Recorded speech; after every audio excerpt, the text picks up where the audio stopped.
Chrono Core is a fast-paced trading card game where you take on the role of a pilot operating a colossal mech called a Chrono. Your goal is simple: jump into the arena and take on other enemy pilots. The winner of each round is determined through a best of 3, meaning that the first player to win 2 games is the victor. To win a game, reduce your opponent's Chrono's shield to 0, then bring their life total to 0. Alternatively, if a player is unable to draw a card from their deck at the beginning of their turn, they lose the game. To get started, choose your pilot and a core with a corresponding chassis type. These 2 things will dictate how you build the rest of your deck. You can think of your core as the frame that you upgrade the rest of your Chrono around, and your pilot as a representation of you in the arena. Pilot cards look like this. Their chassis type is in the top left corner. This is the type that your whole deck must adhere to. There are 3 chassis types: lightweight, midweight, and heavyweight. Your pilot's life is in the top right, next to their name. If your opponent reduces your life to 0, you are knocked out. Below the art is the pilot icon and card type, as well as a realm icon and a realm name, describing where the card is from. In the ability text of the card, you will find your pilot's effect and how they uniquely interact with the arena. Their text and the ability text of other cards may include an activated ability with a core cost and timing restriction, a triggered ability that occurs when certain conditions are met, or a continuous ability that always affects the game. Your core card looks similar to your pilot card. However, instead of a life value in the top right, you will find a shield value. When a player is dealt damage, it's dealt to their core's shield first. Then, when a player's shield is at 0, it is dealt to the pilot's life. Over the course of a game, a shield may be regenerated, but only up to its printed value. At the bottom of your core card is an overclock ability, which, when its conditions are met, causes your core to become flipped, revealing a more powerful version of the card and your Chrono's true potential.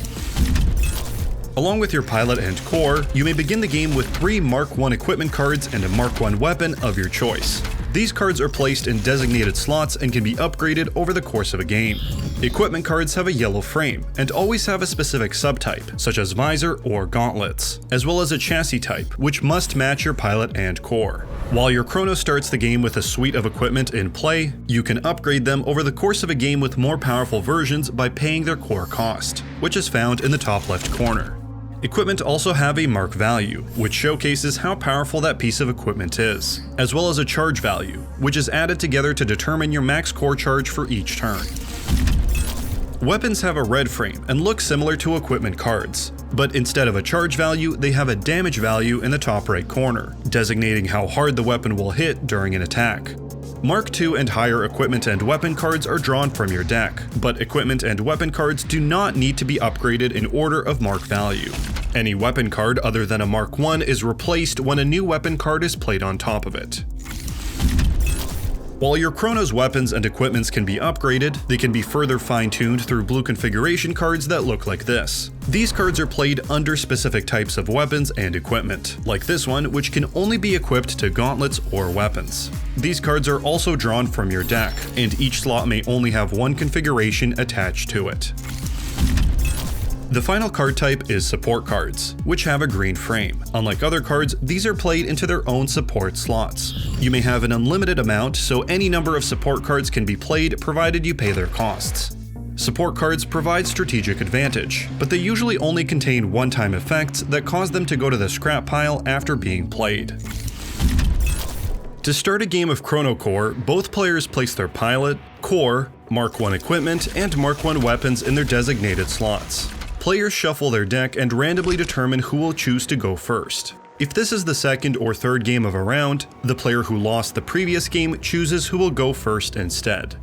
Each player draws an opening hand of 5 cards. They may then choose up to 5 cards to mulligan from their opening hands. We're going to mulligan 3 of the cards from our opening hand. Remember to choose wisely, because these cards will be placed at the bottom of your deck before you draw 3 new cards and shuffle. Turns are made up of 4 phases, the first of which being the reset phase. During this phase, you reset your current core charge to match your max core charge. Core charge is your main resource used to play all of your cards. Core charge costs can always be found in the top left corner of a card. Your max core charge is calculated by adding together all of the charge values found in the upper right hand corner of each equipment card you have in play, at the top of its respective slot, as well as any support cards with a charge value in their upper right hand corner. During this phase, you will also reset all of your depleted slots by turning the cards in them upright if they are sideways. Next, the draw phase. If it's not the first turn of the game, you draw one card from your deck. Then, even during the first turn of the game, you may also choose to place any card from your hand face down into your void, a separate zone near your deck. If you do, draw an additional card. Finally, your main phase begins. Let's flash forward a few turns to see what this phase could look like. During this phase, there are many ways to assert your will in the arena. You can upgrade your equipment for better abilities and to increase your max core charge. You can also upgrade weapons, play configuration and support cards, and even set configuration cards with on-reveal abilities face down into an appropriate slot. In all cases, the cost of the card must be paid right away. But in the case of cards that have been set face down, they may be revealed and played for free anytime that you have priority, and their on-play and on-reveal abilities may be activated as soon as they resolve. To play and set cards from your hand, you use your current core charge to pay their cost. Here we are going to play a Mark II Pegasus visor from our hand on top of our Mark I visor by using our current core charge. Now our max core charge is higher, so we increase it to reflect our new total. Cards in play can also have their activate main abilities activated by paying their associated core charge and then depleting their slot. Cards with a cost to the left of an ability must always have their slot depleted to activate that ability. For example, here we're paying the cost of the ability, depleting the slot, and activating its regenerate effect. In this phase, you can also use an active weapon to declare an attack subphase. Declaring attacks, playing cards, setting cards, and activating abilities on cards can be done in any order and any number of times, provided you pay the costs for each. It should be noted, however, that each weapon slot may only be attacked with once on each of your turns. After you and your opponent's first turns, you may declare attacks with your Chrono's active weapons in the main phase. First, choose which weapon you want to attack with, one at a time. We'll declare an attack with our longsword. As always, all players receive priority at the end of each phase, as well as at the end of each step of the attack subphase. Next is the engagement step. During this window, you may activate any number of on-attack abilities to get the most out of your attack. We're going to activate our Gauntlet's Power Burst ability by paying for the ability and depleting the slot. You can only use one keyword of the same name per engagement step, so because we activated a Power Burst ability already, we will not be able to resolve another instance of Power Burst when activating another ability that contains that keyword, so make sure that you're choosing the one you want to use.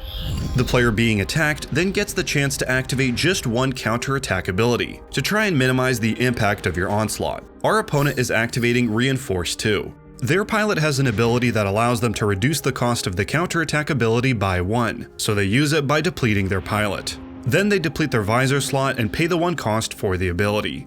Once this step is complete, we will deplete the weapon slot that we're attacking with if it hasn't already been depleted, and then we will move on to the damage step.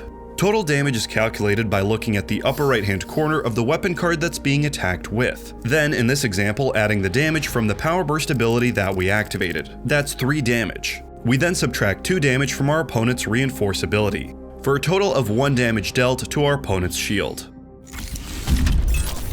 After the main phase and any attack subphases comes the end phase, where some end-of-turn abilities on cards might trigger. Once this is finished, you will pass the turn to your opponent. When your opponent's shield has been reduced to 0, and their pilot's life is reduced to 0 after their shield is destroyed, you win. Master each aspect of combat to ravage your opponent's chrono and revel in victory over your enemies. For a complete breakdown of turns and advanced gameplay, head over to chronocoretcg.com.